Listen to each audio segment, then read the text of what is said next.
nga sitidde kubuuza bagamba wali owataakinga pasita Kakande era mbu naavaayo n'akuwa ennaku zaali nnya nga weetonze mbu bw'ofeyiringa ogenda laba ekikutuukako kyemmanyi obijjukira bulungi. I remember naye bambi balabika baali balimba kubanga nze saakifunako tewali simumanyi simulabanga nako.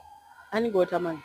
Oyo omwami gw'oyogedde simumanyi like kati malabanga wetumiitinze tuli mukola interview kati nkutegedde oba naawe ontegedde ondabye personally nyinza okuba mbadde nkulaba ku TV nga nange ondaba mu videos and all that naye nga tondabangako like one on one twogera kati nange nyinza okuba mulaba bulabi oba naye nga ndaba bulabi naye nga tetumiitingangako oba sigendangako waali. So I don't think it was true because it was a social media thing.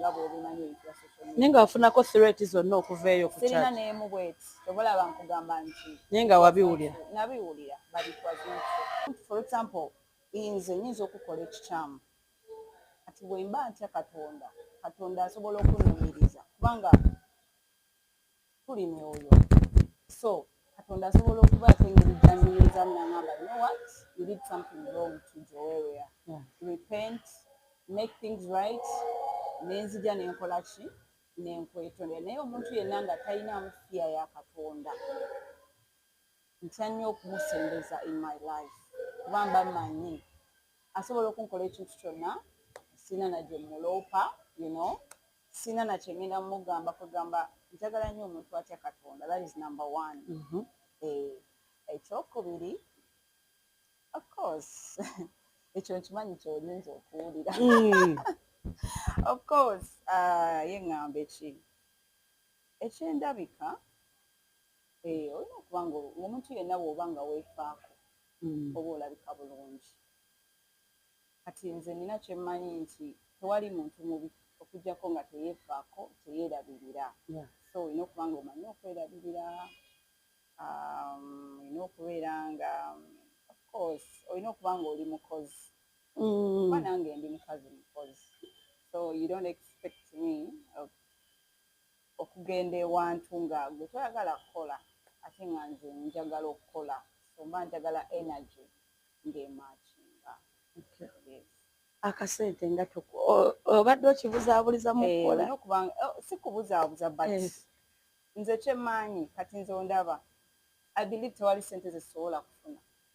I believe I can make any amount of money I want in this world. Bwe mba nga ndi mulamu I have hope.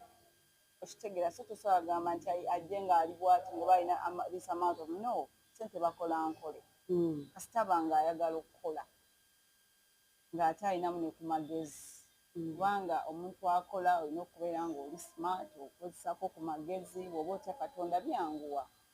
So yes. Okay, mabegakawo wayimba Katonda w'amaanyi okitiibwa abantu abamu ne bagamba okoze music transition oze mu gospel. Kyali kiti ekintu ekyo? Amazima gali nti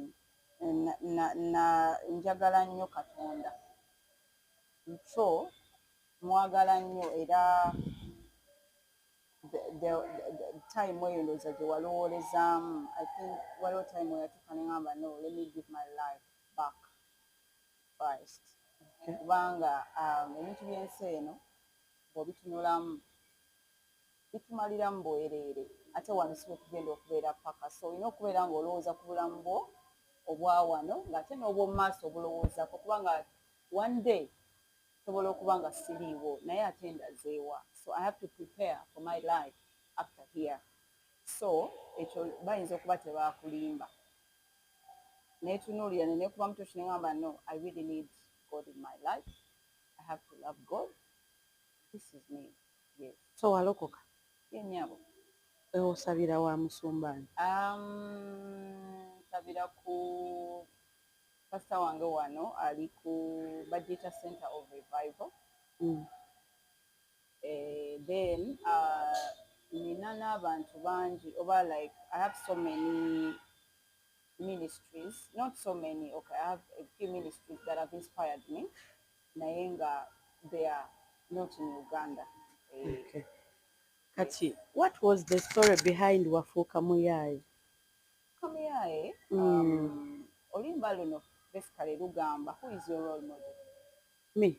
Yes. My mom. Lugamba, ani gw'olabirako? Bw'oba nga gw'olabirako muyaaye, era naawe ofuuka ki? Muyaaye. Bwe baba nga abakulembeze bayaaye n'abatuuze baba baki? Kati oluyimba luno kati ngenda kuwa ekyokulabirako, oli muzadde, omwana wo akulabirako, because abazadde abaana balabira nnyo ku ffe. Kati buli woobanga omugamba, baby don't do this, kyokka gw'okikola okitegeera, there is no way omwana oyo bw'agenda okukkiriza by'ogamba, kubanga gw'omugamba, you know what, don't put on like that, don't do this, kyokka gwe akulaba oyambala obuntu, okola obuntuntu, omugamba you don't go out this night, this time of the night, kyokka gwe ofuluma n'ogenda ate nga tomuwadde eki explanation why you're doing that. So bw'obanga gw'olabirako muyaaye era naawe okutuuka muyaaye. Bagamba walina abasumba impression bye wali owataakinga. Wabiwulirako ebintu ebyo? Nabiwulirako naye social media tosobola gyesiga. That was a social media wagon. It is not true.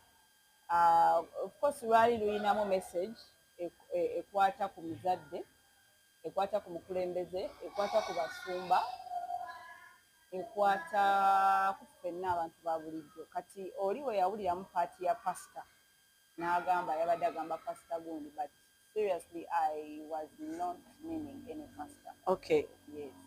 Nga sitidde kubuuza, bagamba wali owataakinga pasita Kakande era mbu n'avaayo n'akuwa ennaku zaali nnya nga weetonze mbu bw'ofeyiringa ogenda laba ekikutuukako. Kyemmanyi obijjukira bulungi. I remember naye bambi balabika baali balimba kubanga nze saakifunako, tewali simumanyi, simulabanga nako. Ani gw'otamanyi? Oyo omwami gw'oyogedde simumanyi, like kati malabanga wetumiitinze tuli mukola interview, kati nkutegedde oba naawe ontegedde ondabye personally, nyinza okuba mbadde nkulaba ku TV nga nange ondaba mu videos and all that, naye nga tondabangako like one on one netwogera, kati nange nyinza okuba mulaba bulabi oba naye nga ndaba bulabi naye nga tetumiitingangako oba sigendangako waali. So I don't think it was true because it was a social media thing. Nenga wafunako threat zonna okuva eyo ku chat. Sirina neemu bweti tobalaba nkugamba nti nenga wabiwulira. Nabiwulira but it was not true. Okay. Okay, kaakati munnange nga tuzzeeko ku ggwe ng'omuntu omwami Bajja omumanyi? Mumanyi. Twawulira mbu suitable